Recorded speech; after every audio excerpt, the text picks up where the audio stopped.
What is up, APUSH? It is a foggy morning in Redondo Beach, and we are going into the first half of a quite important period in American history, the period between 1844 and 1877. This period is all defined by sectionalism and by debates over slavery. Here are some key terms that we need to know. These are the aforementioned terms at the beginning of each unit that the College Board specifically says are must know terms. I get this right from the College Board website. And so if you are wanting to make flashcards, these are really good ones as far as what terms we absolutely need to know. Of course, there are a ton of other proper noun terms that you could add to those lists. For instance, this one doesn't have Uncle Tom's Cabin. It doesn't have some of the major abolitionists like William Lloyd Garrison, those sort of things. But these are your must know from the College Board. And I think it would be definitely helpful to know these. So here's our period, and this is again College Board's words. As the nation expanded and its population grew, regional tensions, especially over slavery, led to a civil war, the course and aftermath of which transformed American society. When you look at those dates right there, guys, 1844 is the election of Polk. Why that's significant is that Polk is elected on a manifest destiny platform. When it talks about the nation expanding, it is partially and almost all because of the fact that manifest destiny is driving the nation to expand into Native American territory and to Mexican territory, which of course is then going to bring about disputes over how to manage this new land. Should it be free soil? Should they be slave states? And of course, that creates tensions. Now, when you get to 1877, that is the official end of Reconstruction. And yes, we do have a date about ending Reconstruction. This is our compromise in which Rutherford B. Hayes is elected president, which thus is a compromise to end Reconstruction. And we'll talk about that in part 2 of this unit. Our key themes and dates. Look, there's only 3 key themes of this time period, and that's because one really encompasses, most of the time period. Very simply, we have deepening sectionalism, right, over slavery. If you get any sort of questions, any sort of documents between this time period, guys, you know that there is going to be sectionalist disputes, whether it be before the Civil War, leading to the Civil War, or after the Civil War and Reconstruction. There is going to be certainly sectionalism over slavery and the treatment of African Americans. During Reconstruction, you see Congress is going to disagree with how Andrew Johnson wants to put the nation back together. Congress is going to win that battle after an impeachment of Johnson.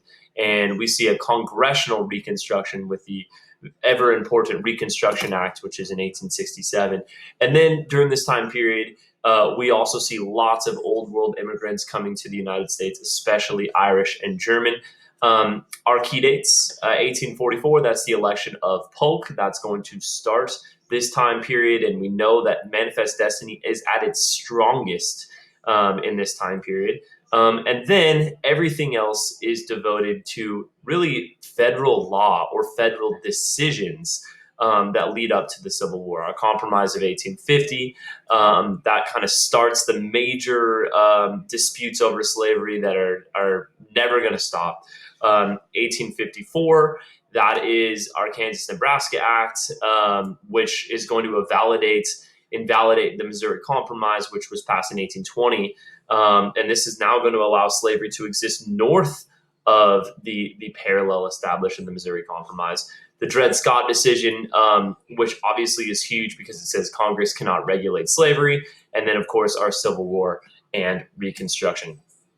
Okay, so obviously one of the major reasons that we see a reinvigoration of slavery is the expansion of cotton. After 1793 with Eli Whitney's cotton gin, we see that the production of cotton becomes so much more valuable for the South. And because of this, we see more and more slaves being in the United States. Now, I almost said being brought into the United States, and that would be incorrect because we know that as of 1808, the international slave trade was banned. And so what we actually see is the United States is one of the few countries in the world that actually increased their number of slaves after the slave trade was banned. And by the time we get to the Civil War, we have 4 million slaves in the United States. And that's largely because of production, whether it be natural reproduction or in natural reproduction. And then we also have some smuggling of slaves coming into the United States because the price of slaves were so high. But for the most part, this is coming from natural and unnatural reproduction. Um, Nonetheless, with this reinvigoration of slavery, we see that cotton has become incredibly profitable for the South.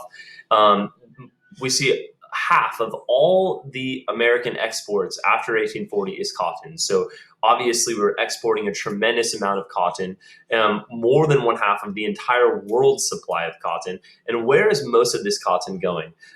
England. England is the number one destination because England, of course, still heavily tied to the textile industry. About one fifth of its entire economy is devoted to the textile industry. And so, because of this, and because 75% of England's cotton came from the South, there's a belief by Southern leaders that if, in fact, there was a civil war, if a civil war broke out, the North would blockade the South, which is correct and accurate, and that's exactly what happens. But when the North blockaded the South, this would put such strains on the English economy. So many people, 20% of the economy would be out of work, that they, the people, would demand their English government to do something about this and intervene on behalf of the South. Now, that is where our Southern leaders got it wrong. But when we talk about England, obviously a huge buyer of Southern cotton, but don't forget that the North is benefiting from this cotton explosion as well. Not only manufacturers in the North, but also the merchants that are transporting cotton from the South to England or the North. And so obviously, this explosion of cotton is very profitable for the country in general. And yet, the South is a little bit frustrated with the contradiction of the messages that the North is sending down to the South while the entire country is benefiting. An interesting breakdown that we need to talk about is Southern government and local assemblies. Right from the beginning, when we talk about Jamestown in 1607, we saw that the aristocracy in the South was much more prevalent and a lot more politically powerful. Especially in the Deep South, the planter aristocracy was king. They really made most of the decisions for the South with their old families, almost like the feudal nobility of the South down there. And they dominated politics, and they dominated politics not just because of their influence, but also because of the way that governments were set up. We know that many states started removing property requirements to vote, and the South was last to do this. The South really protected the landed people with a lot more political power than the people that didn't have a lot of land. And so you actually see, politically, the large landowners were they were stronger than our small landowners. And when you look at these statistics, it's crazy to see that we fought a civil war over slavery because more than 3/4 of the South were non-slaveholders. They didn't have slaves. And when you look at who this planter aristocracy is, who's making most of the decisions, only 2.5% of Southerners owned 50 or more slaves. So 2.5% of the population is in this planter aristocracy group, only 0.1% with 100 plus slaves. And yet this planter aristocracy dominates the social and political representation of the South. Now, because of this, we're going to see a lot of inequities in the South. For one, the South is going to be last to embrace public education. If you had a lot of money, if you were part of this aristocracy, you could afford to send your kids to the top institutions, probably in Europe or perhaps over in the North. John C. Calhoun from South Carolina, for instance, went to Yale, became a great speaker for the South. Also, because of this kind of inequity of land and because of all the slave labor in the South, most immigrants came to the North. They knew they couldn't compete with slave labor who's producing things for free. And so immigrants are going to go to the North where they can at least earn a modest wage working in the factories. The majority of slave owners are not part of this aristocracy, the majority of slave owners, if they had slaves, fell into this group around here, maybe 1 to 9 slaves. And those slave owners were often in the fields working with their slaves because they couldn't afford anything else. Slaves are expensive. They're $1,200 to $2,000 for a prime field hand, and most couldn't afford slavery. And so when you look at this number here, 76.1% were non-slave holders, and that brings about the question: why would non-slave owners support slavery? Why would we have a civil war at all if so many people didn't, in fact, have slaves in the South?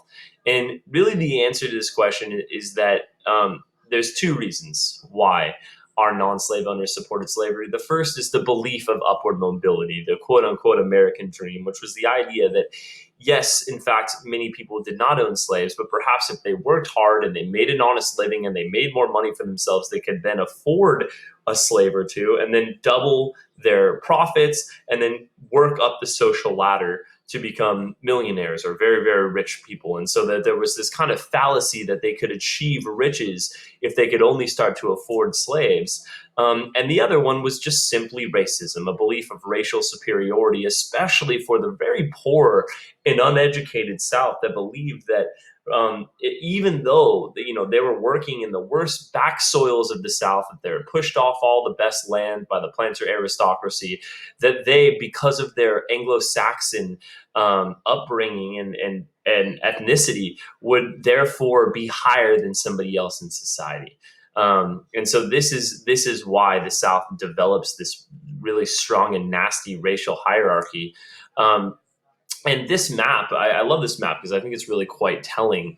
When you look at the economy of the United States, especially the states south of Pennsylvania, which are going to be our border states and then our Confederacy, cotton production. Now, one thing we point out, when we look at cotton, look at Virginia and Kentucky. I mean, Virginia is going to secede, and yet Virginia has very, very little cotton production. Virginia still, when we look down here, is still heavily tied to tobacco.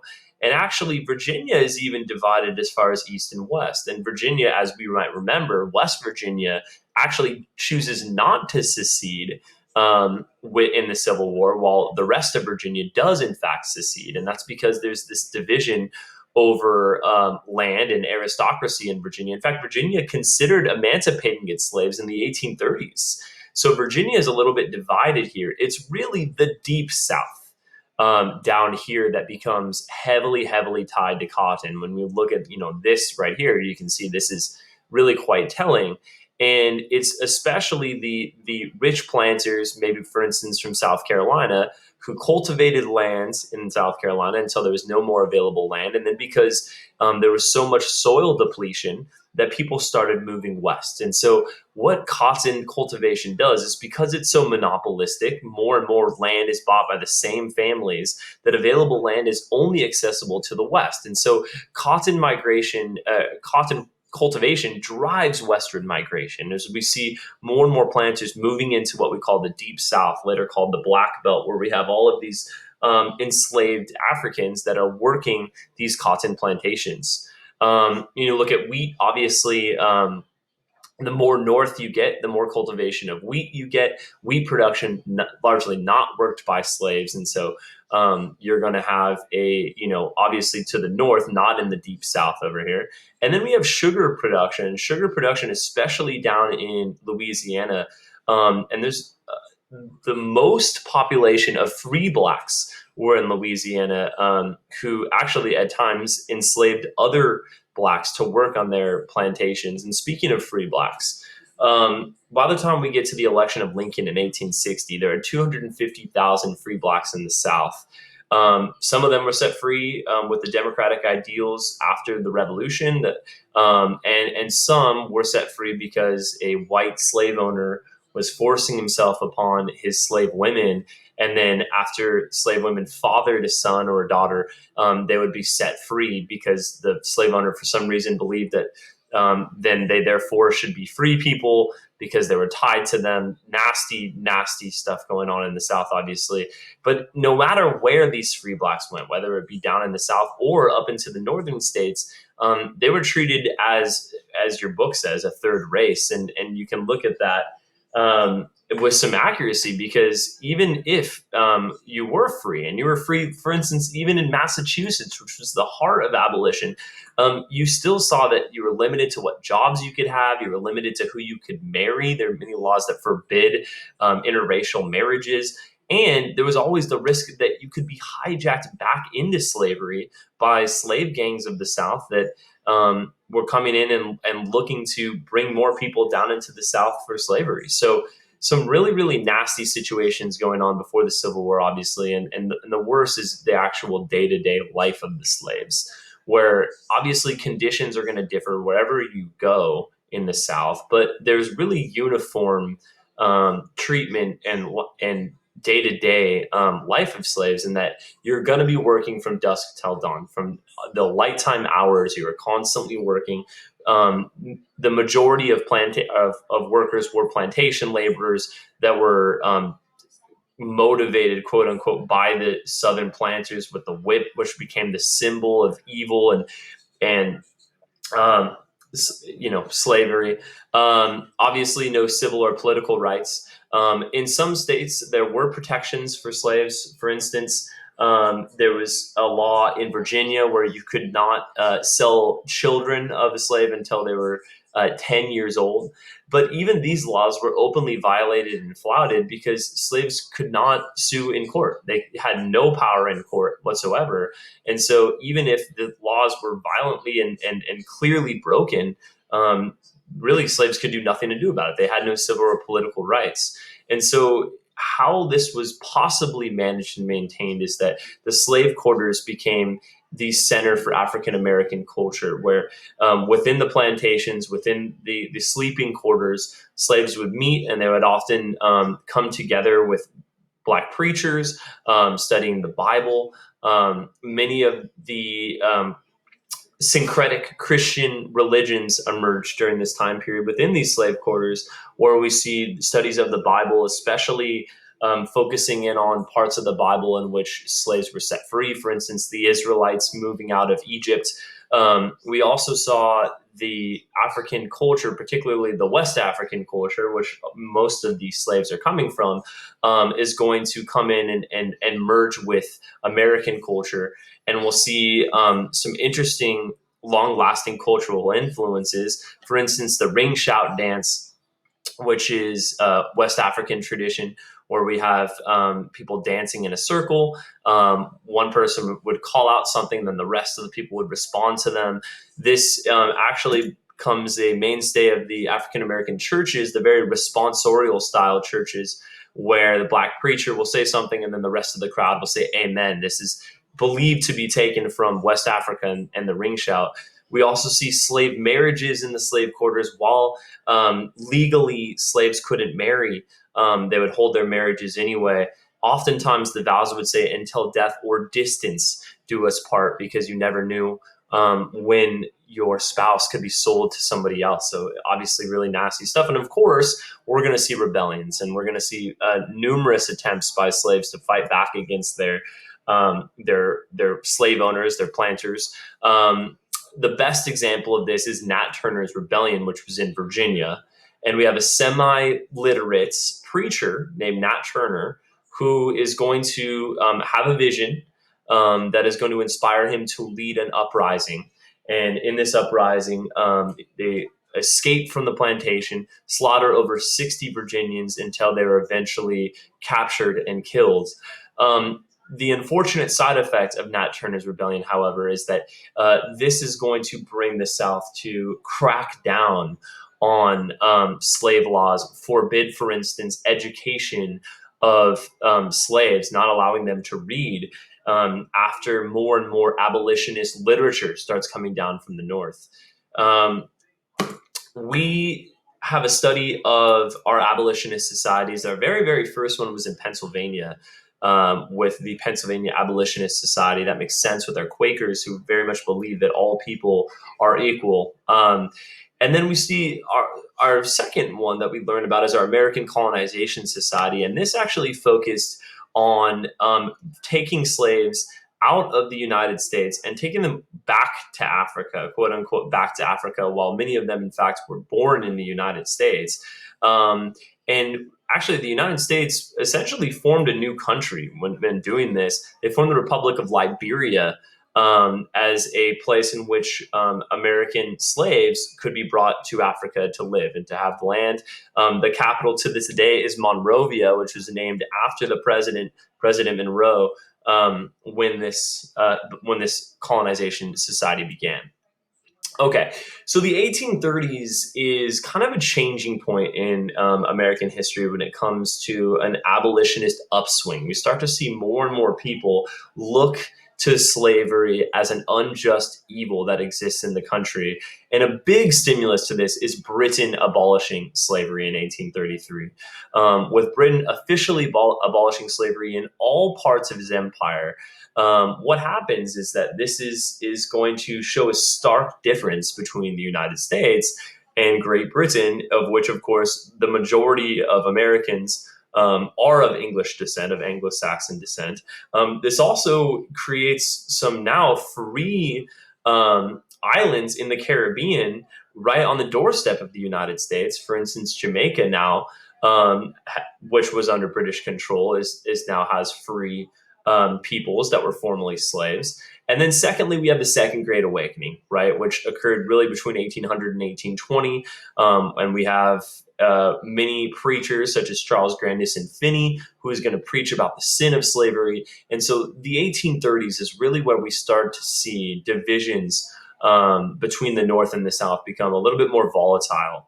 And for instance, we see lots of literature. Theodore Dwight Weld writes a pamphlet called American Slavery as It Is, which tries to portray the evils of slavery. And this is going to inspire Harriet Beecher Stowe with Uncle Tom's Cabin.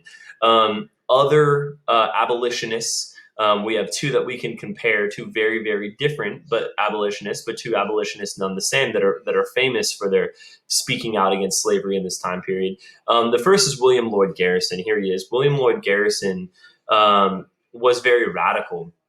And he really is known for provoking antagonisms between the North and the South more than actually coming in and presenting solutions. He has a anti-slavery newspaper called The Liberator, and he speaks in very, very strong terms about the never compromising and how he's either going to accept an entirely free United States or there's going to be secession. And he actually advocates for northern secession from the South, leaving the South.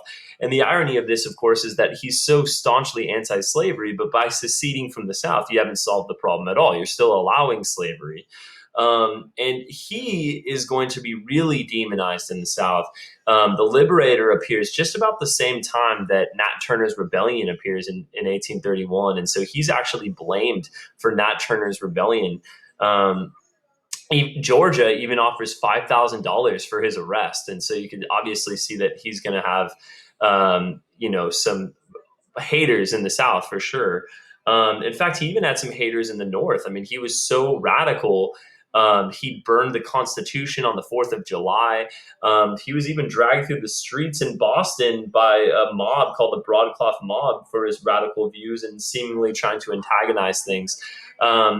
Frederick Douglass, obviously a hero, much more refined and reformed. He was a former slave himself. He escaped from bondage in 1838. And he is going to believe that politics and words are going to end slavery. He is very different than Garrison in this way. And so he is going to write a very famous book, The Narrative of the Life of Frederick Douglass, and talk about his dealings and the horrors of slavery. He actually names his slave masters in his book. And so he actually has to leave the country. He goes on a speaking tour in England and Ireland for 2 years to avoid reprisals from his former slave masters. And he serves as a lecturer throughout this antebellum period, speaking out against slavery. And in fact, after the war, he's going to serve as a American ambassador to Haiti. So he's got a long political career as an abolitionist, working for African American rights in the United States. So as a response to the abolitionist risings, we are going to see the South take a turn to try and defend slavery as a positive good. And the two major reasons that this occurs is in 1831, Virginia is going to debate emancipation. They're going to consider emancipating their slaves. We looked at that map where it showed that Virginia was very divided. There were many people, of course, that had slaves in Virginia, but that was especially Eastern Virginia with our first families of Virginia. Western Virginia, much more small farmers, didn't have slaves. And therefore, we had this division that was only a couple of votes away from Virginia emancipating their slaves in 1831. They didn't, but this is going to scare the rest of the South because Virginia is one of our most influential states in the South, certainly. Obviously, Nat Turner's rebellion is another stimulus for this. And then in 1831, the nullification crisis, because it's going to scare the South into believing that the federal government is becoming more and more powerful and possibly will regulate or take away their slaves. And so we have these speakers, these politicians from the South, like John C. Calhoun from South Carolina, who is going to start this positive good campaign. And the positive good campaign was talking about how slavery is a positive good for the slaves. Because, for one, slavery is supported by the Bible, he says. And secondly, we are civilizing these slaves. We are taking them from the jungles of Africa, he argues, and bringing them to a Christian civilization, giving them a Christian education. And he compares these slaves that are loved, he says, by their slave owners, to the northern wage slaves that are working in those long hours in the factories. And he said, how is this different than what's going on in the North? And so this positive good campaign is what the South hides behind for 20 years before we really see that irreconcilable differences brings about the Civil War. Okay, so we do see that there are some, obvious contradictions between these abolitionist ideas, as the North is getting rich off of Southern cotton, especially the Northern bankers, the Northern creditors, the Northern merchants, and the Northern manufacturers, right? And so we often see that during this time of abolition, even by the time we get to 1850, that it's not an idea of completely emancipating all slaves. Most abolitionists are going to believe, let's stop the extension of slavery. We don't need to attack slavery where it currently is. And this idea these are our free soilers. Our free soilers are going to say, we're not ready to abolish slavery outright, but we just don't want slavery expanded. And here we are by 1850, and that date is significant because we have our Mexican-American War that goes from 1846 to 1848. So let's talk about politics for a second. So William Henry Harrison, defeats Martin Van Buren for president in 1840. Poor Martin Van Buren was the successor of Andrew Jackson. He gets hit with the Panic of 1837. He loses a tremendous amount of popularity, and this is going to open it up for the Whigs to have their first president in office, and that's William Henry Harrison. Really, the person that is running the Whig Party is, in fact, Henry Clay, and to a lesser extent, Daniel Webster, who are both really prominent politicians that sponsored William Henry Harrison to become president because they knew that he would be a puppet for their own designs. And Henry Clay and Daniel Webster, they of course are going to promote the national bank, and they're going to promote a higher tariff. They've got this Whig agenda, but they didn't publish any of this Whig agenda, because if they did so, they wouldn't get votes from the southern parts of their Whig Party. Remember, the Whig Party, guys, is all about hatred of Andrew Jackson. That's why the Whig Party is created. And we've got in the Whig Party, for instance, Southern planters, especially in South Carolina, that hated Andrew Jackson because of the nullification crisis and the force bill. If Henry Clay and Daniel Webster say that we're running on a platform that supports a high tariff, they're going to alienate those Southern planters. And so the Whigs, as they always do, are going to run out a war hero that's not going to speak anything about their politics, that instead are going to talk about their old victories in war. And that William Henry Harrison perfectly fits that category, because they talk about Old Tippy Canoe. And Old Tippy Canoe just so happened to rhyme with "and Tyler too." John Tyler is put as the vice presidential candidate of William Henry Harrison really is an afterthought, because Tyler too rhymed with Tippecanoe, and because John Tyler was a Southerner, and so they believed that, oh, this will help us get the Southern votes. Little did they think that William Henry Harrison would only survive 32 days in office, and now John Tyler is our new president. So now, with William Henry Harrison dying of pneumonia only after 32 days, Tyler now is our new president of the United States. And the Whigs are looking to get their policies passed, and they want a new national bank. They want a new protective tariff. They want to have internal improvements, those roads paid for by federal money. But John Tyler is against each and every one of these things. John Tyler is an old school Virginian.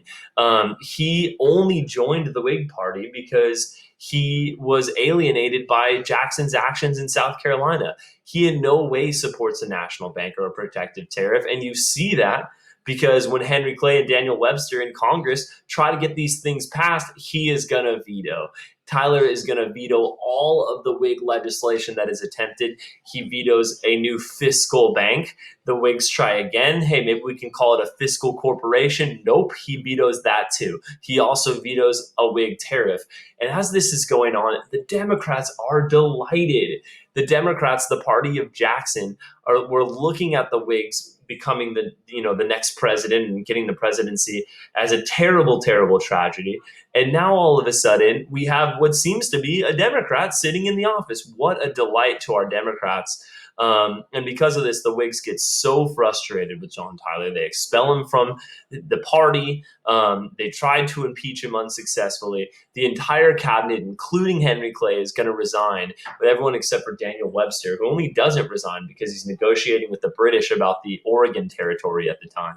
And speaking of Oregon Territory, we have some territorial disputes with Britain during this time period, which kind of fits right into our category nicely, guys, of talking about expansion because of manifest destiny. Now, this main dispute is actually going to start because of the British. The British want to have easier access to Quebec, which, of course, is still part of their Canada territory. Normally, they'd like to sail down the St. Lawrence River, which is right here. But during the winter times, that's all frozen over.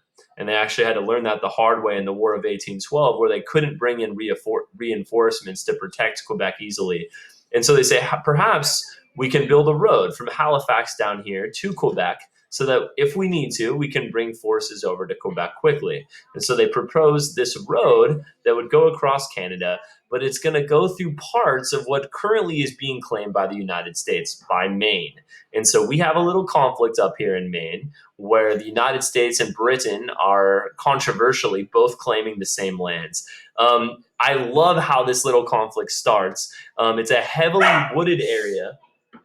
And because of this, we have lumberjacks from both Canada and Maine that are fighting over who has access to cut down these trees. The river valley where these lumberers are, these lumberjacks are, is called the Aroostook River Valley. And because of this, this is our Aroostook War, which is lumberjacks from both sides coming in with axes.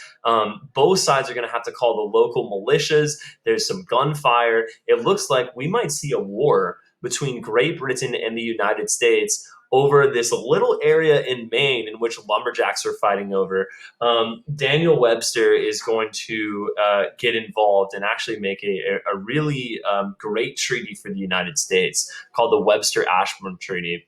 And what this does is the British get their road. They get the road, and the U.S. is going to have to give up some land.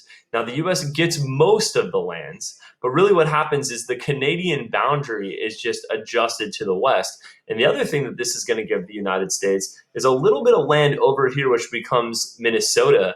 And that land is going to be chock full of iron, the iron mines, the Mesovi iron mines, which becomes actually a great, great win for the United States down the road. Okay, so 1844, we have a pivotal presidential election. We have James K. Polk running against Henry Clay. This is Henry Clay's second attempt at a presidential election. And so he is running against Polk, who is running purely on a manifest destiny platform, on an expansionist platform. He calls for the annexation of Texas. He also claims that we should have all of Oregon. And so he is essentially saying that we are going to add a potential slave state to the Union and a potential free state to the Union. And that's the key, guys. And when we look at politics in this time period, you have to understand that what's holding the nation together right now is that we have two non-sectional parties. One is the Democrats, one is our Whigs. And because here's Polk as a Democrat, because he's appealing to both the North and the South with these two states, this is going to really catch the entire country with this manifest destiny bug. Everybody benefits from new lands if we're adding in new free states and slave states. And right now we're still perched at 13 free states and 13 slave states. So everybody wins with this platform by James K. Polk.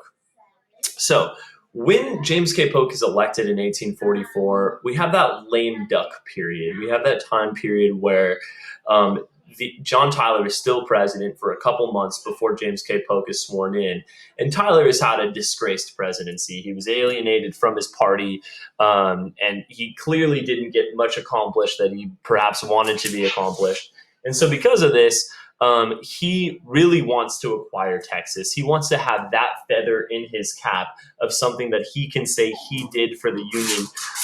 And so he really wants to acquire Texas himself. And in fact, because Polk is elected on that Manifest Destiny platform, he believes he has a mandate by the people to bring Texas into the Union. And you might remember that Texas is its own country right now. In 1836, it declared independence. So Tyler is going to move to acquire Texas. Now, pursuant to Article 4, Section 3 in the Constitution, you need to have a 2/3 vote in both the House and the Senate to add a new state to the Union. However, there's pursuant to Article 4, Section 3 of the Constitution, you could also have a majority vote in both houses and a signature by the president.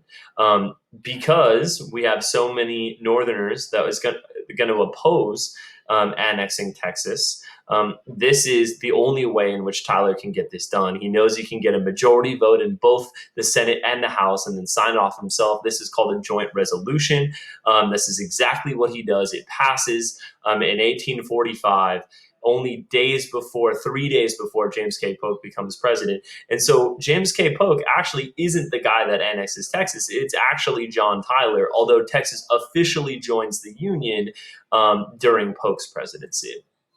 The other thing that Polk promised was the Oregon Territory.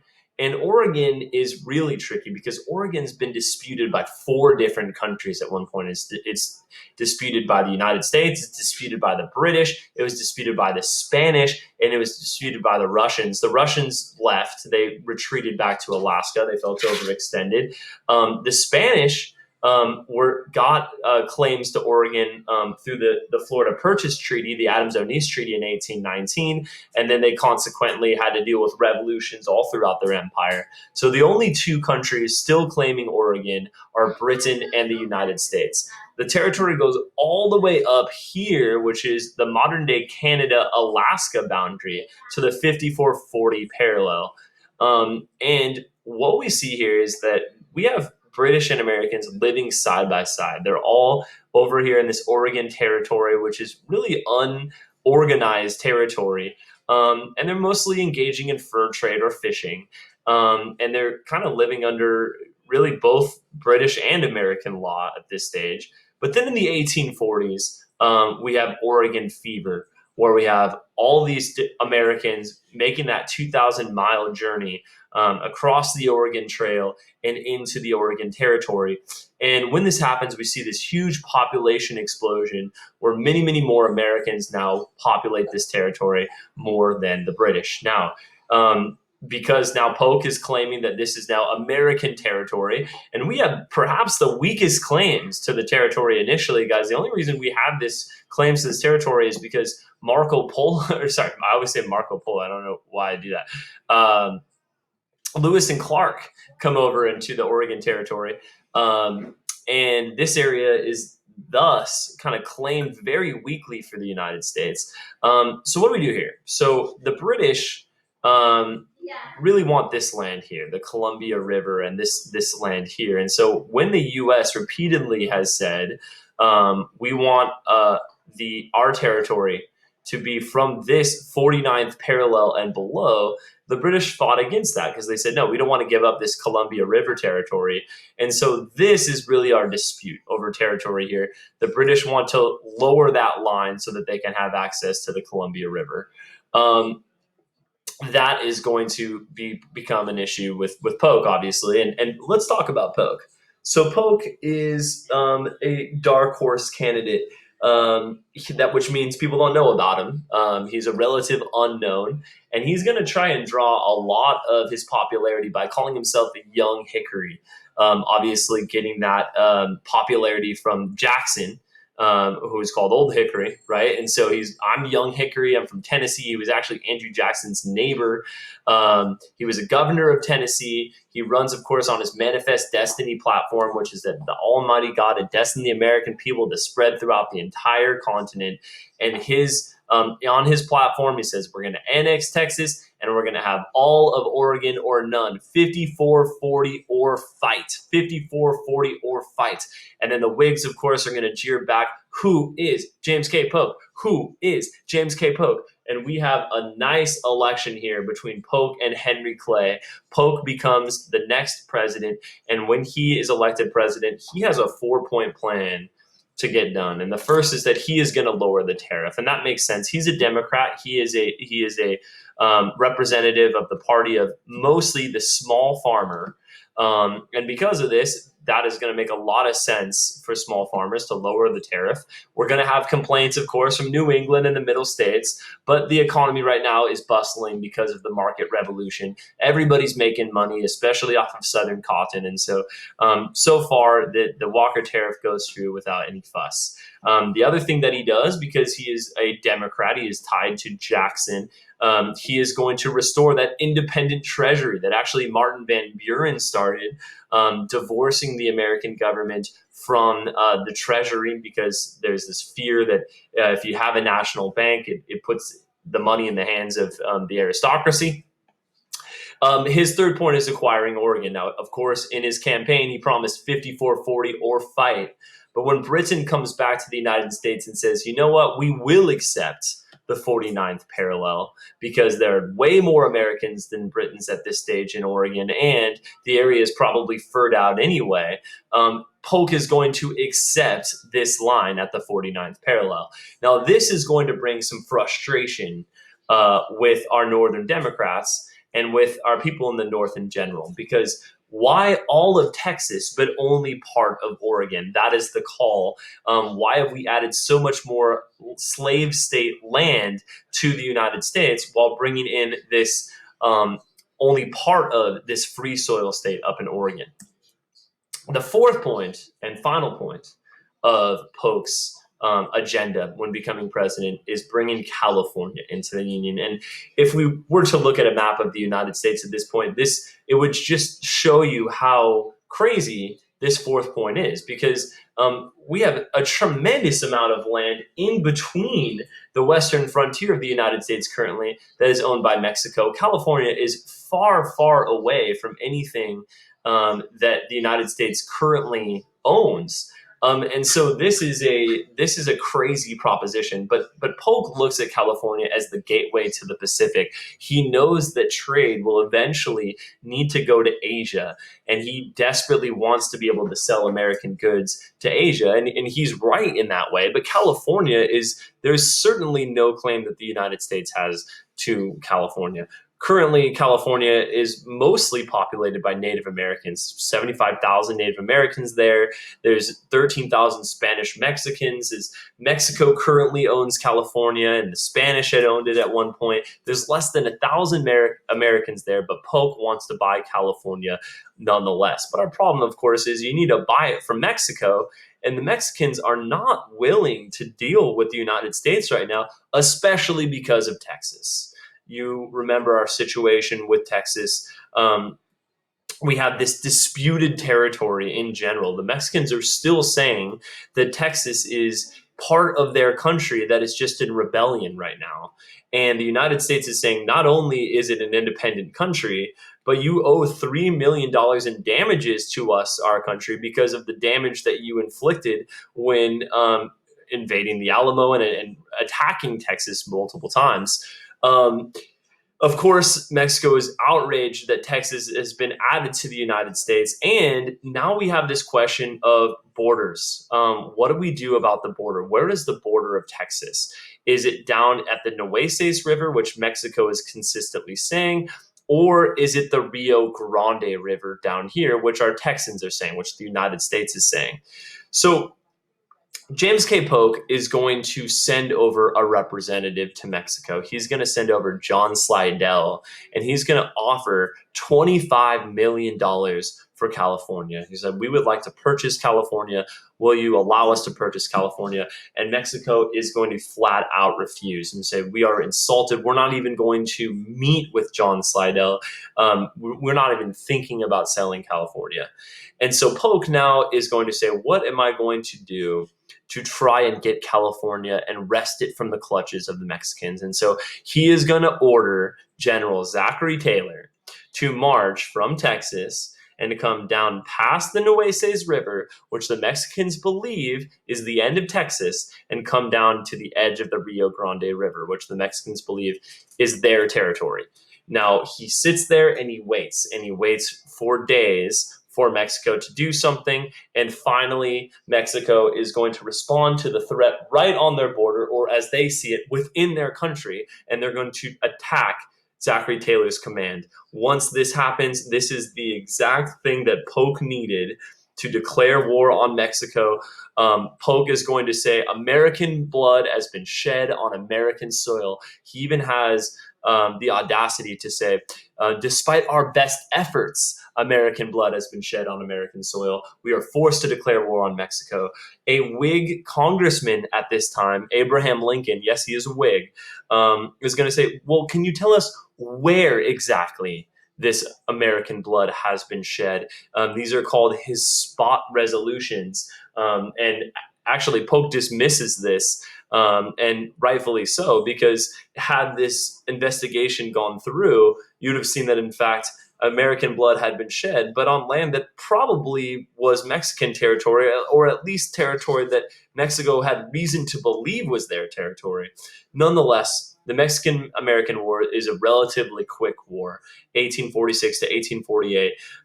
Two heroes, American heroes, are created in this war: Zachary Taylor, old rough and ready, who becomes president in 1848, and then General Winfield Scott, who actually runs for president later on. So 1848, it ends with the Treaty of Guadalupe Hidalgo. And we have obviously a massive treaty here, a very important treaty in American history, because we now have Texas is confirmed, it is part of the Union, and we now have the Mexican cession. The Mexican cession is going to more than double the size of the United States, coming all the way over to California. We are now paying we pay $15 million to Mexico for all this land, and we assume the claims that were owed by Mexico, which means Mexico had owed American citizens upwards of $3 million. In fact, it was $3.25 million. So in general, the U.S. has paid $18.25 million for tremendous acreage of land, the entire western portion of the United States. Obviously, Senate is going to confirm this deal. Although, look, we have 14 people voting against adding all of this land to the United States. Who would possibly be against this?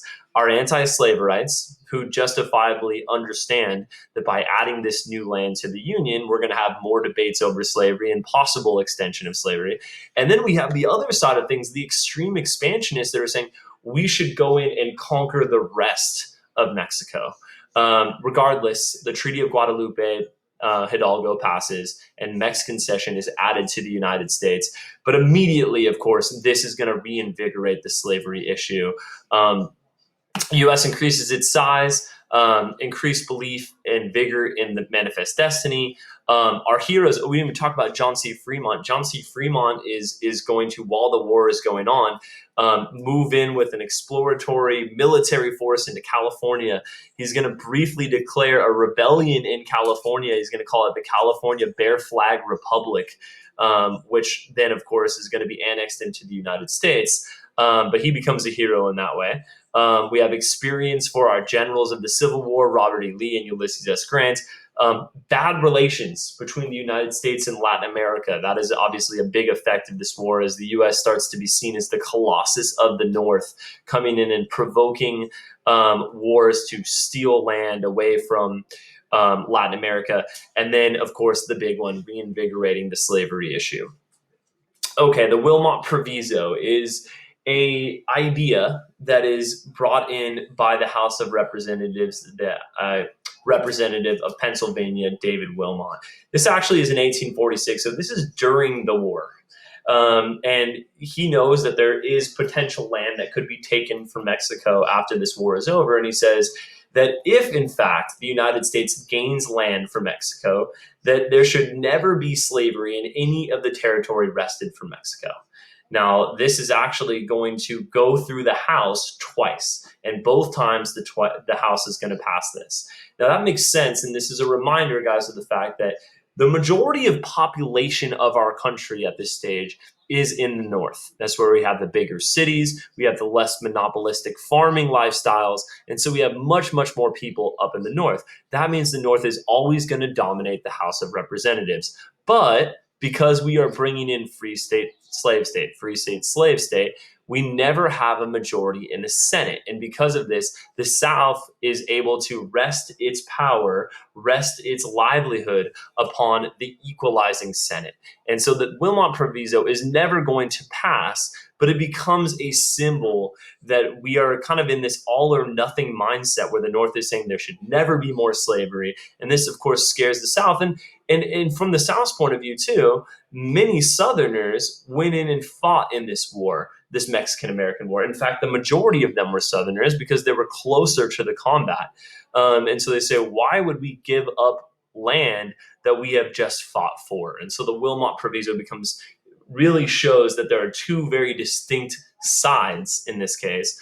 But we won't have secession yet. We won't have secession yet because we still have two political parties that encompass more than just the North and the South.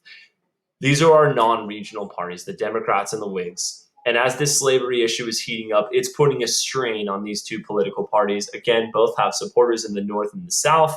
For instance, look at our election of 1844. Look who voted for Polk. You have the most northern state in Maine, and then you have all of these southern states too down here voting for Polk. And what this is showing is that obviously Polk did something right in his platform with Manifest Destiny because he promised Oregon and Texas. But Democrats are going to be everywhere in the country. They're going to be the country of the common man and the small farmer. And you can have small farmers anywhere you go. You can have small farmers in every state.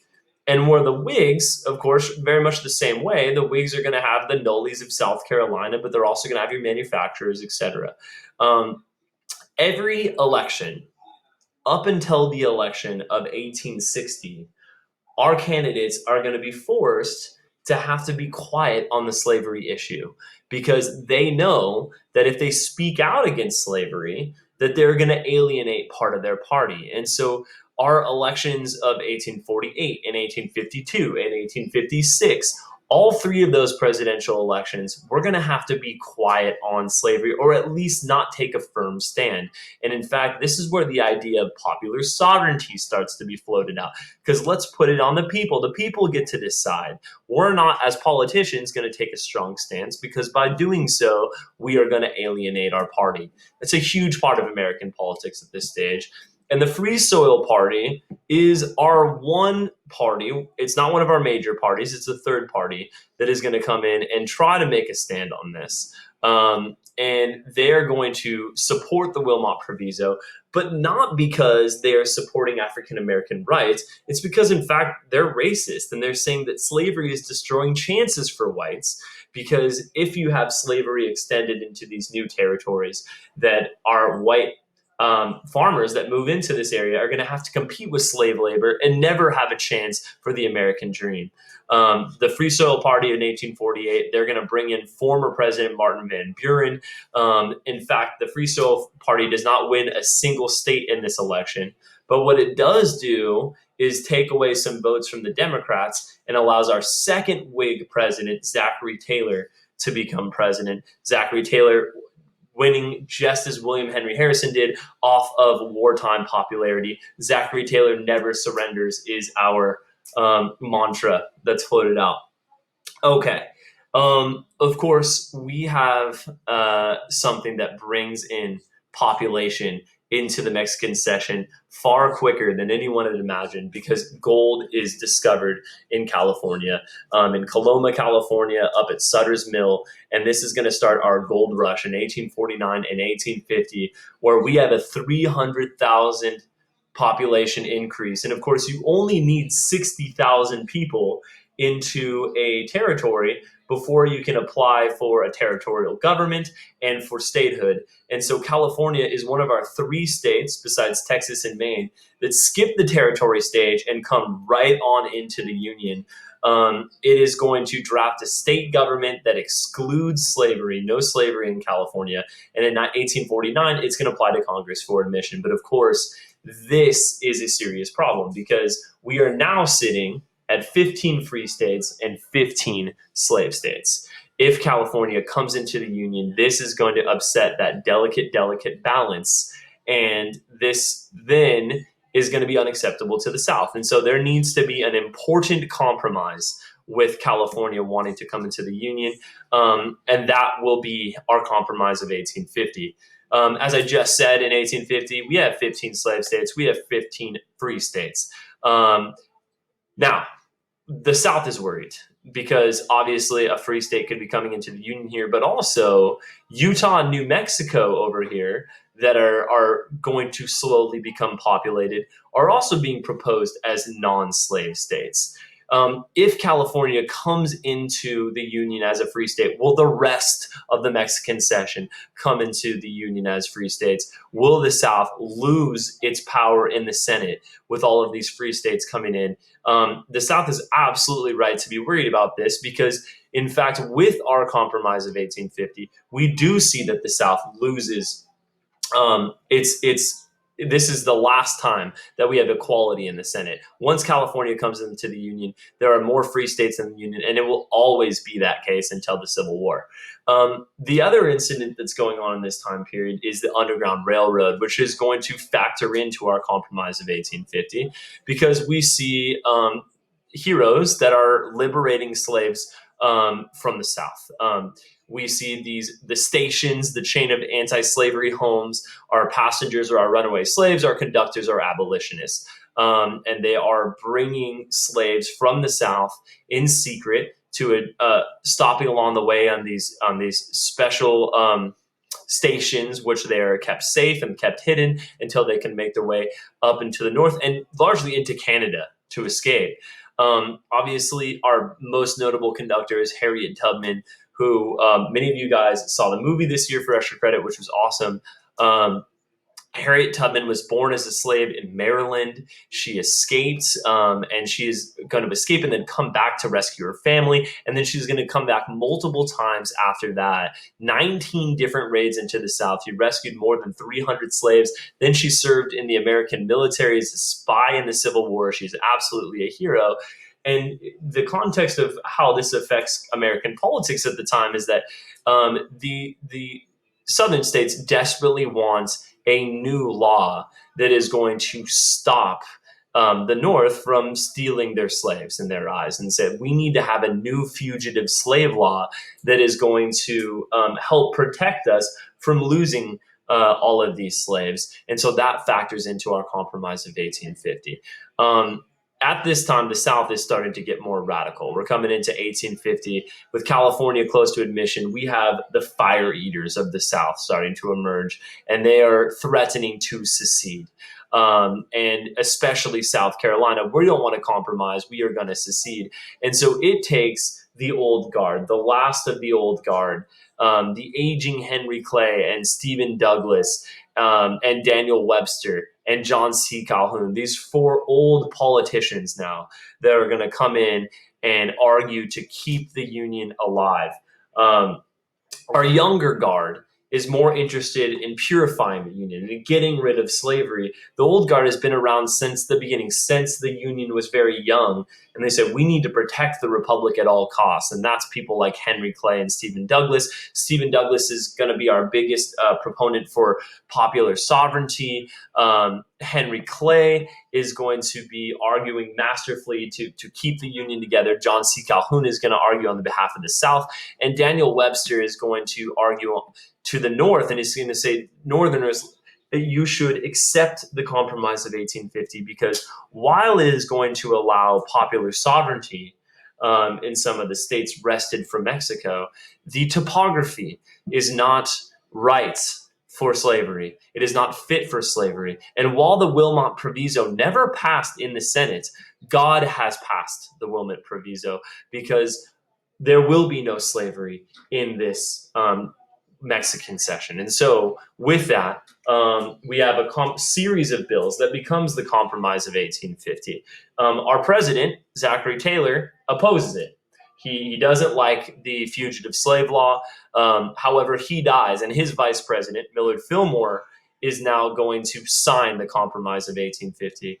And that brings in some big changes to the Union. Allie, we've got, our pets are going nuts right now, but I don't know what to do about that. Okay. So, Compromise of 1850, California enters as a free state.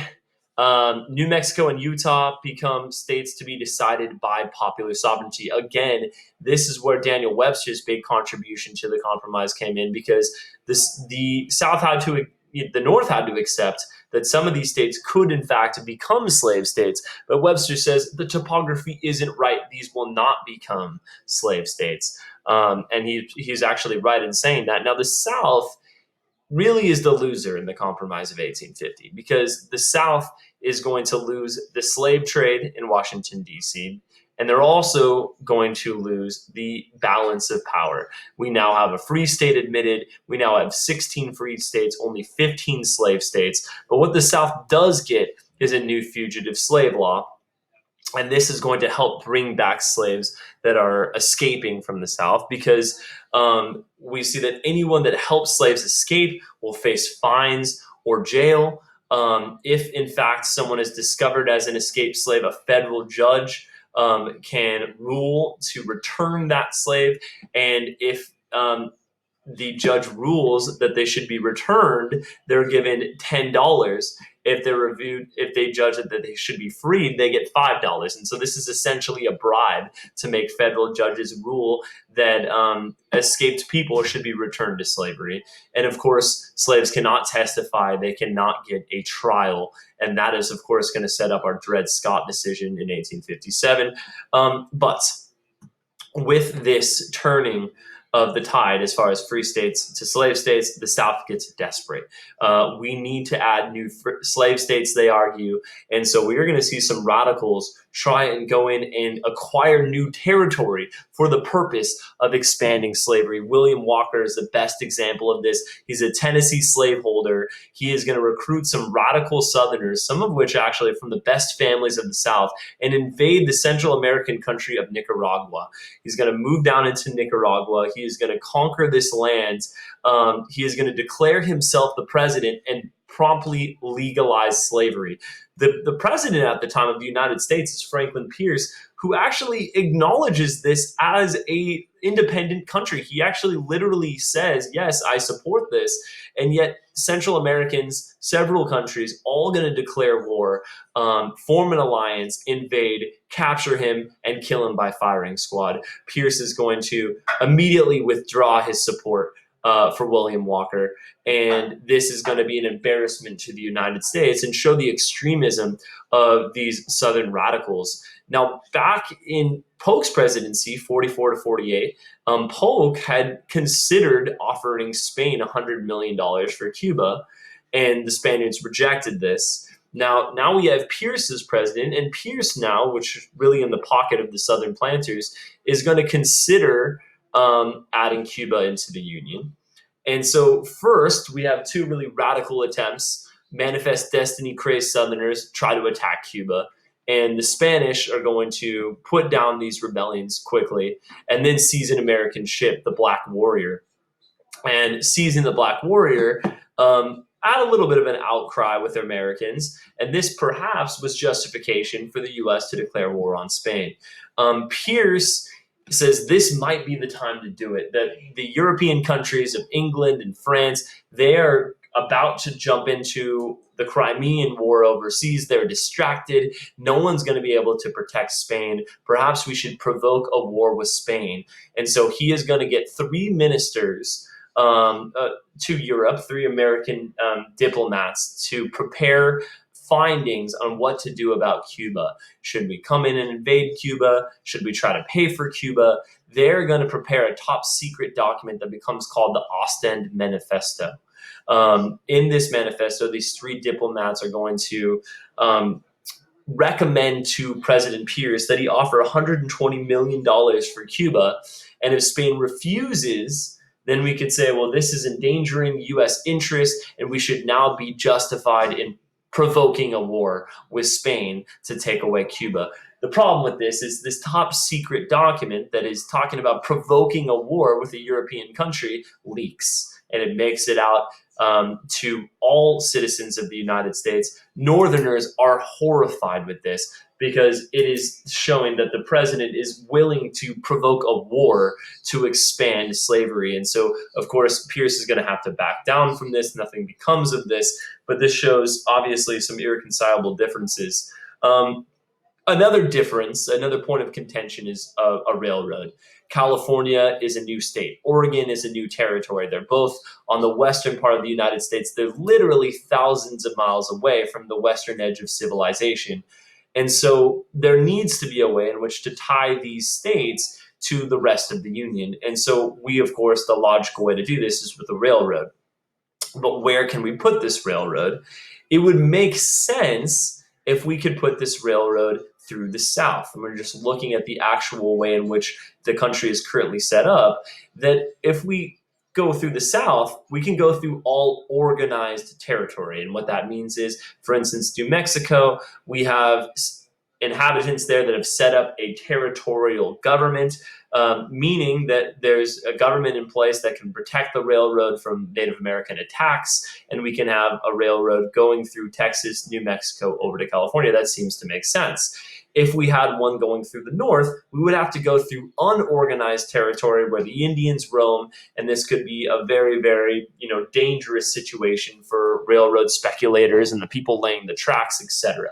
Of course, both the North and the South want a railroad because it's going to bring wealth and trade and prestige to their northern locations. And so, of course, this becomes a dispute between the North and the South. And the South is going to operate quickly.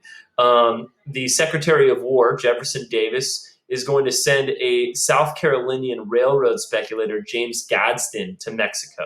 And he wants to buy land from Mexico that is going to be a really nice proposed route from California through the South, because it's not going to have to go over any mountains. It's going to go only through organized territory. And he effectively buys land from Mexico that becomes called the Gadsden Purchase. This is going to give the South the clearest way to have a railroad from California to the rest of the Union. And so the North now is desperate. We need to find a way to propose a route from our northern territories to California. We need to organize Nebraska. Nebraska is the key, and we need to get a territorial government in there to be able to, figure out a way in which to have this railroad. So that is going to bring about the fateful Kansas-Nebraska Act. Now, Stephen Douglas, already a big proponent of popular sovereignty, proposes the idea, why don't we split that Nebraska territory into two territories? The northern territory being Nebraska, the southern territory being Kansas. Presumably, because Nebraska borders these free territories to the east and west, Nebraska will become a free state and Kansas will become a slave state. Now, everybody would be happy there, Stephen Douglas realizes or reasons. But of course, everybody wouldn't be happy there because this has created some serious problems. For one, pursuant to our Missouri Compromise in 1820, there was supposed to be no new territories, slave territories, to the north of our 3630 parallel from the former Louisiana territory, the territory purchased in the Louisiana Purchase. And so, therefore, this would violate the Missouri Compromise, which has become almost as important as the Constitution itself to Northerners. We know that there's going to be no slaves north of the 3630 parallel because of that Missouri Compromise. So what the Kansas-Nebraska scheme does is it threatens to violate that Missouri Compromise and introduce slavery in a place where Northerners hadn't fathomed it could be. And so the Kansas-Nebraska scheme is going to be very popular with the South and very unpopular with the North. Why would Stephen Douglas do this? Many speculate because he's got land in Illinois that he wants that railroad to come through the North so that he can gain from wealth of his Chicago real estate. Whatever the case is, the Kansas-Nebraska scheme is going to turn into the Kansas-Nebraska Act. Of course, it's supported by Southerners. It's supported by President Pierce, who was in the pocket of Southerners. Of course, it's opposed by the North. Stephen Douglas, called the orator of his generation. He's an incredibly, incredibly amazing debater. And he is going to get this act pushed through Congress. And this, more than any other law in the time period, is going to set the slavery issue on fire. The Democratic Party, of which Stephen Douglas is a member of, is going to be weakened by this because Northerners are going to be very, very frustrated with this. And now a new sectional party, the Republican Party, is born. The Republican Party is going to have a candidate in 1856, and of course, it is going to win its first presidential election in 1860. Uncle Tom's Cabin, the most important abolitionist literature in the time period. It's written by Harriet Beecher Stowe, and she said that God wrote it. She depicted slavery almost as bad as it actually was. She especially focuses on the slave auctions, which split up families, children from each other. As your American pageant authors say, no other novel in American history can compare to it in political force. And perhaps because of how widespread it was and how widely read it was in Europe and in places like England and France, that this is what kept the Europeans from intervening on the side of the South, because it became a moral issue for Europeans. A great quote from Abraham Lincoln in 1862, when meeting Harriet Beecher Stowe, he shakes her hands and says, "So you are the little woman that started this great war." Another piece of literature, Hilton Helper writes The Impending Crisis of the South. This is a Southerner. He is a Southerner, and he's a Southerner that hates slavery, and he is a racist. And yet he argues against slavery because, just like our Free Soilers, he says that whites are suffering the most from slavery. Now, try to fathom that for a second. In some way, he's saying that slavery is hurting whites more than the slaves themselves, which of course is, utterly BS. But he uses statistics to show that the white poor farmers are poor because they're competing with free laborers. And he actually makes a sound argument there. And coupled with the fact that 76% of all of the people in the South are non-slave owners, this is going to scare the crap out of the planter aristocracy. And it's going to fuel the fear from our slaveocracy, our planter aristocracy, that their majority of people in the South are going to abandon them and abandon them politically. And so this is hated by the South and burned and banned from being read. This is seen as really radical work. And then we have our issue with the Nebraska territory, the what becomes our first shots fired in the Civil War in Kansas specifically. So here's our situation. The Kansas-Nebraska Act in 1854 left the decision of whether these territories would be slave states or free states to the people. It was assumed by Stephen Douglas that Nebraska territory would be free, that the Kansas territory would be a slave state. However, neither side is willing to just give up on both of them being free states or slave states, respectively. Because of this, we start to see both sides play unfair.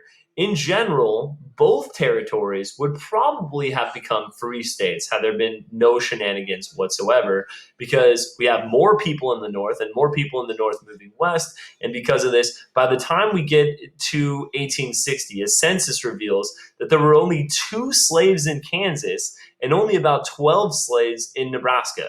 The biggest reason for this was just because it was such a dangerous area. Nebraska and Kansas at this time is so heavily fought over that it didn't make sense to bring slaves, because they were such a big investment. If slaves were killed or injured, that this would cost your family fortunes. But as I mentioned, both sides play very unfair in this. New England, especially, is going to form the New England Immigrant Aid Company, and it is going to pay people to move to Kansas and support free soil political laws. And obviously, the situation is that once we have 60,000 inhabitants in these places, that they can apply for statehood. And so the idea was, let's populate that 60,000 with as many free soilers as possible, as to then get a constitution that is going to ban slavery.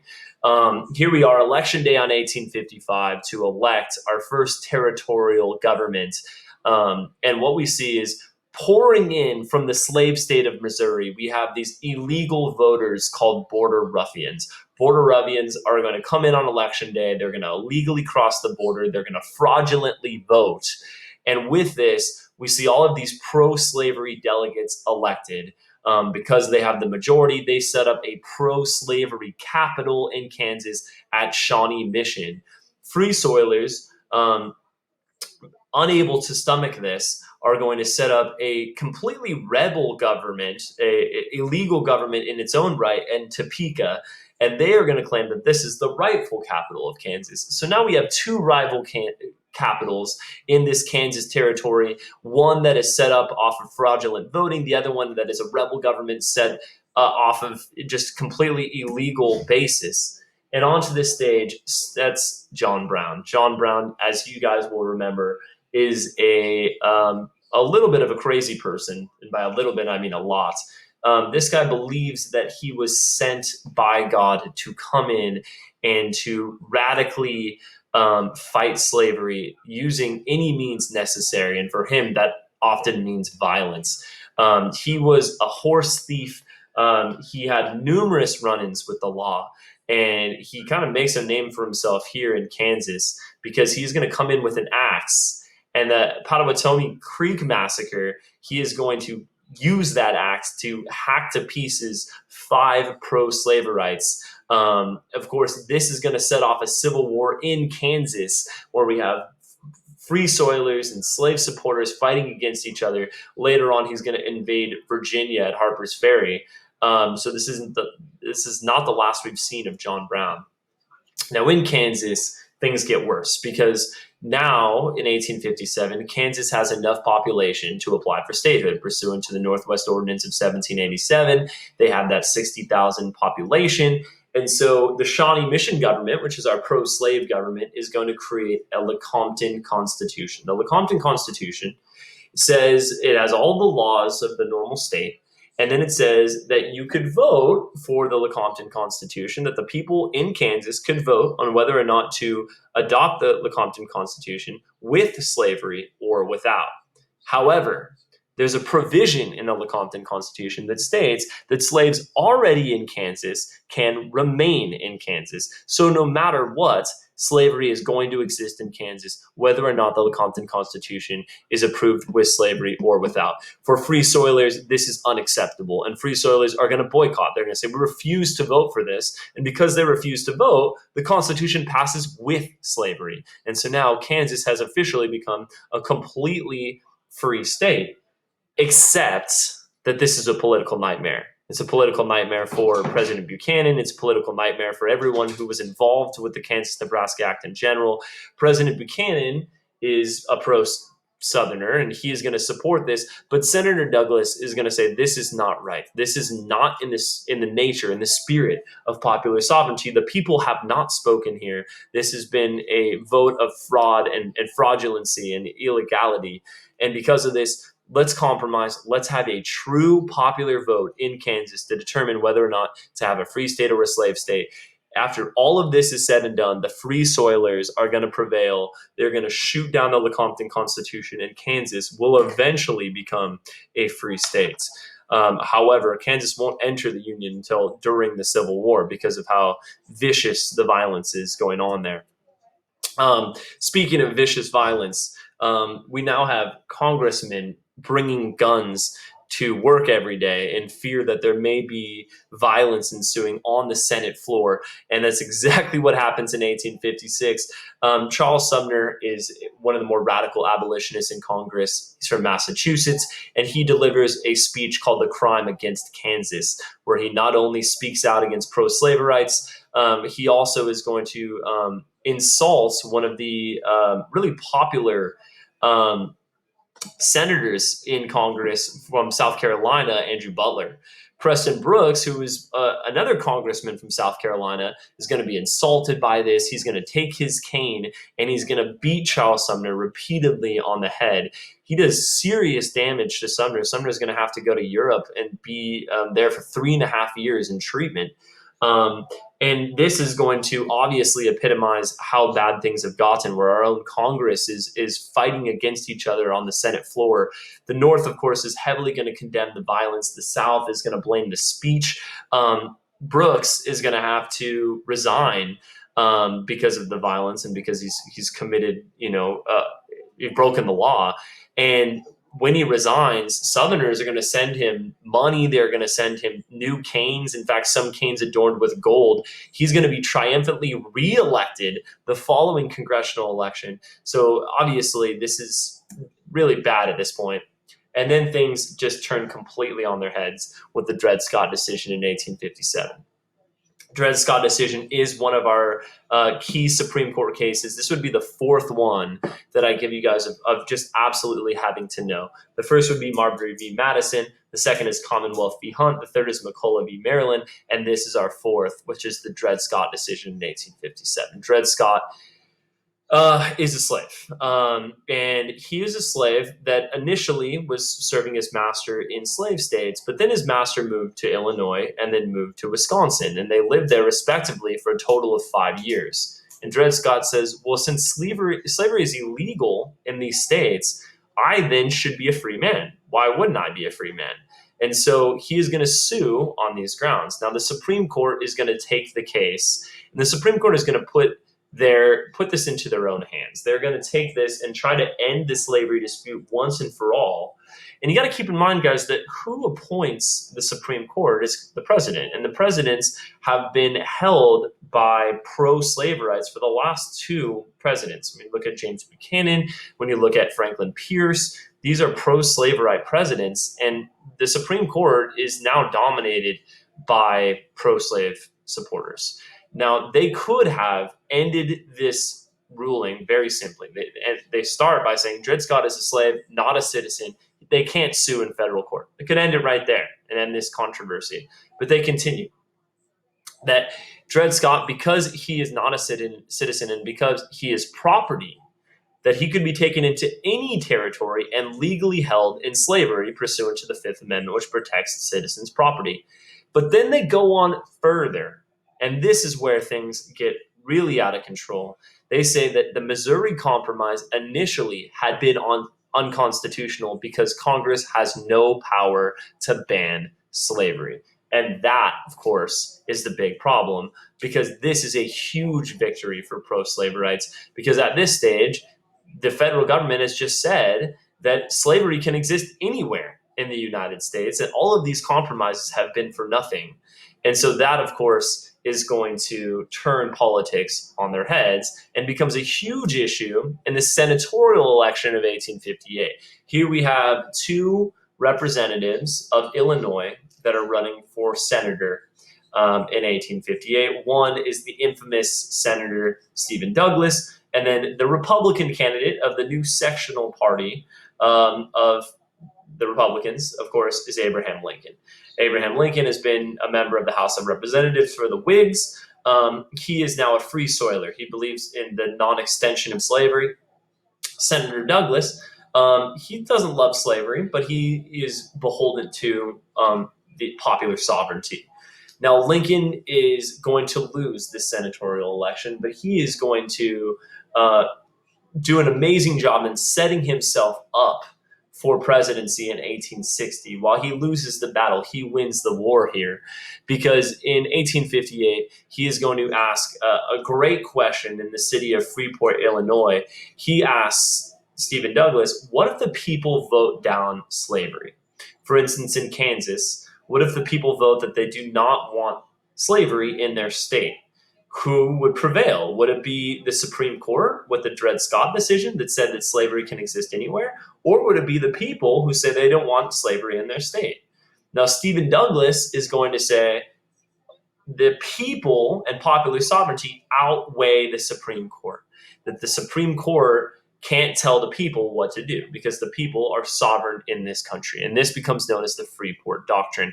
But by getting Stephen Douglas to commit to this, by getting him to commit to the Freeport Doctrine, what Abraham Lincoln has done is he has made Stephen Douglas an enemy of half of his party. Because he is in the Democratic Party, Stephen Douglas is, he has people from both the North and the South supporting him. As soon as he says this, right, he has alienated the South, because the South, of course, are going to support the Dred Scott decision. Why would you say that the people could outweigh the Dred Scott decision? By saying this, he has destroyed the South's support for Stephen Douglas. So Lincoln, brilliant move here with this question and the formation of the Freeport Doctrine. We revisit John Brown. This is 1859, the year before the election of Lincoln. John Brown is going to invade Virginia. He's going to invade the city of Harper's Ferry, killing 7 innocent people that some of them were not even pro-slaverites, seizing a federal arsenal. And the purpose of this was try to incite a slave rebellion. We're going to march in with supporters, and we're going to arm the slaves and to get them to rebel against their masters. But this is tremendously ineffective, that slaves were largely ignorant that any rebellion was going on at all. It involves in a shootout of this arsenal, and actually Robert E. Lee for Virginia is going to come in and capture John Brown. He's going to have him hanged and murdered for treason. But he becomes a symbol of the North as a martyr that would fight against, give everything to get rid of the evils of slavery. In fact, Ralph Waldo Emerson, the transcendentalist from New England, is going to compare him to Jesus. I mean, that is how popular John Brown was in the North. And yet, of course, in the South, he's viewed as a terrorist. And so this kind of gives the context for our election of 1860, which is, in fact, the most fateful election in our country's history. Speaking of elections, guys, there are really 3 major elections that at this point we should be well versed in. The first is 1800 with the election of Thomas Jefferson. The second is 1824, which is our corrupt bargain. That's John Quincy Adams defeating Andrew Jackson. And then this one, the election of 1860. The Democrats are divided.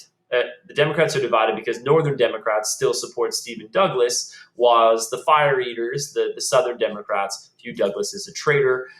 Because of this, our Northern Democrats elect Douglas, but our Southern Democrats elect John C. Breckinridge, who was the vice president of James Buchanan. He's obviously going to support slavery. And so because of this, we have 2 very different candidates from the Democratic Party splitting the Democratic vote tremendously. We have a kind of patchwork party called the Constitutional Union Party that was meant to try and compromise together. But at this point, there was no more compromising. And that's exactly what the Republican Party represents, because the Republican Party is just an anti-South party. It is purely sectional. Abraham Lincoln is chosen because he is enemyless. He's a relative unknown. And the Republican Party is going to say, we are not extending slavery. We are going to put a protective tariff, which of course is opposed by the South but loved by the North. Homesteads in the West, 150 acres of land given free to anyone who wants to move west. This is going to again be supported by the North because it is smaller acreages of land that is not suitable for slavery. The Pacific Railroad through the North and federal internal improvements who will upset, of course, our slave states' riders. And so all of these things are pro-North and anti-South. And when Lincoln is elected president in 1860, the South sees the writing on the wall. And we have 7 southern states secede. South Carolina, the first, then Alabama, then Mississippi, Florida, Georgia, Louisiana, and Texas. The following year, the Confederate States of America are formed with Jefferson Davis elected as president. And then after the shots at Fort Sumter, we see 4 more states secede, including Virginia, Arkansas, Tennessee, and North Carolina. This is where we finally end for the day. Here are your SAQs. Thank you guys so much for listening. It was actually quite difficult to do this lecture today. I had my dog and cat arguing the entire time and fighting, but we got it done. Sorry if it was a bit distracting. I hopefully kept the drama away from you guys. Hope you guys are doing well, and I will talk to you guys very soon. Okay, bye.